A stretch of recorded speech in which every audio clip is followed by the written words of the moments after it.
በ21ኛው ክፍለ ዘመን ብቁና አትራፊ ኮንትራክተር መሆን የሚቻለው እንዴት ነው? በ21ኛው ክፍለ ዘመን ብቁና አትራፊ ኮንትራክተር መሆን ማለት ከቀድሞ አሰራር ወጥቶ በቴክኖሎጂ በጥራትና በዘመናዊ አስተዳደር መመራት ማለት ነው። ዛሬ የኮንስትራክሽን ገበያው እጅጉኑ ተፎካካሪ እና ፈጣን ለውጥ የሚታይበት ኢንዱስትሪ ነው። ትናንት በነበረው አሰራር ዛሬ ለኪሳራ ሊዳርገን ይችላል። ታዲያ በዘመኑ አሸናፊና ትርፋማ ሆኖ ለመቀጠል ልብ ሊባሉ የሚገባቸው ሶስት ነጥቦች። አንደኛ፣ የጥራትና የጊዜ አጠባበቅ። ምን ማለት ነው? ፕሮጀክታችን በተቀመጠበት የጊዜ ሰሌዳ በታቀደው ጊዜ በጥራት በተወሰነ በጀት ውስጥ ማጠናቀቅ ማለት ነው። ይህ ለምን ያስፈልጋል? ኮንስትራክሽን ቢዝነስ ውስጥ የማስታወቂያ መሳሪያ የሰራነውን ስራ እና የገነባነውን ስም ማሳየት ነው። ፕሮጀክታችን በታቀደው ጊዜና ጥራቱን ጠብቆ ሲከናወን በደንበኛችን ላይ እምነት እየገነባን እንሄዳለን።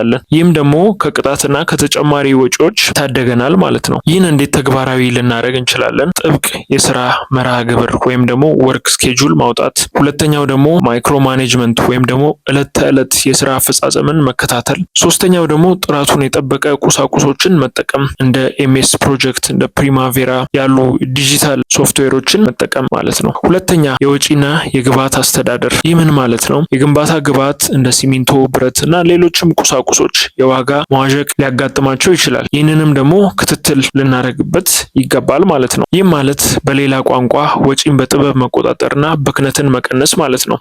ይህ ለምን ያስፈልጋል? የቁሳቁስ ብክነት እና የዋጋ ግምት ስህተት እና ያልተቆጣጠርነው ወጪ ኮንትራክተሩን ወይም ደግሞ ተቋራጩ ትርፉን ሊያሳጣ ይችላል። ፋይናንስን በትክክል መቆጣጠር የድርጅቱን ዘላቂነት ያረጋግጣል። ይህን እንዴት ተግባራዊ ልናደርግ እንችላለን? አንደኛ፣ ግዢን በተገቢው ጊዜና በተመጣጣኝ ዋጋ በማከናወን። ሌላው ደግሞ የቁሳቁስ ክምችትን ወይም ደግሞ ኢንቬንቶሪን መቆጣጠር። ሌላው ደግሞ የግንባታ ቦታ ላይ የሚደርስን ብክነት መቀነስ። አራተኛው ደግሞ በዲጂታል ሂሳብ አያያዝ ወይም ደግሞ ዲጂታል አካውንቲንግ ሲስተም በመዘርጋት ልንታደግ እንችላለን። ሶስተኛው የዲጂታል እይታና ማስታወቂያ። ይህ ምን ማለት ነው? ድርጅትን የሰራውን ፕሮጀክትና የሙያ ብቃትን በዲጂታል ማሳየት ማለት ነው። ይህ ለምን ያስፈልጋል? ዘመኑ ዲጂታል ነው። ዛሬ ብዙ ደንበኞች አገልግሎት ሲፈልጉ መጀመሪያ በስልካቸው ይፈልጋሉ። ስለዚህ ጠንካራ ዲጂታል መገንባት ማለት ለኮንትራክተሩ ትልቅ የንግድ እድል ይፈጥራል ማለት ነው። ይህን እንዴት ተግባራዊ ልናደርግ እንችላለን? ግንባታ ሂደቶችን እና የተጠናቀቁ ፕሮጀክቶችን በፎቶ በቪዲዮ ማሳየት ነው። ሌላው ደግሞ የሴፍቲ አሰራሮችን